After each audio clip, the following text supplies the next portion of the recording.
Your business may have virtualised one or two areas of IT. There are real cost savings to be made by virtualising the entire IT environment. Now, apart from the obvious efficiencies when you optimise your storage like that, what are some of the cost savings? I mean, what kind of cost savings are we looking at? Who'd like to take that one?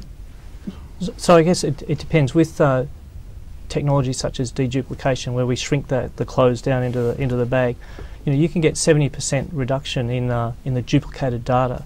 So that's a lot of data that you don't have to, a lot of storage you don't have to acquire later. So it depends on the tiering as to what levels, what pricing that comes in at, but significant cost savings overall. And to that, Brian, if we have a look at a client's environment today, we have a storage subsystem in place. It doesn't have all the smarts or all the interesting technologies that may be available today. Some clients invested in storage 1, 2, 3 years ago and thinking that their environment was going to grow at a certain rate. We all know that storage and information is doubling every 18 months, right? And while the economic, financial, global crisis that came through slowed down the economies of the world, but it did little or no impact to reducing the amount of data that's being created. So when we have a look at some of these clients that have bought an older system, invested in something at the time that met their business needs, but it didn't have the smarts to allow certain things like thin provisioning. Now, thin provisioning is a common term that's out there in the marketplace, but what does it do? It allows customers to provision the amount of storage they might require for an application, but instead of having that full amount of data sitting there idle waiting for the application to use it, we only represent a virtual pool of storage to that application, but truly only keep what we need and a little bit of a buffer just in case. Now, if you're doing that for all your bits of storage pools in the environment, you then go from, say, 40% utilisation to maybe 50, 60, 70%.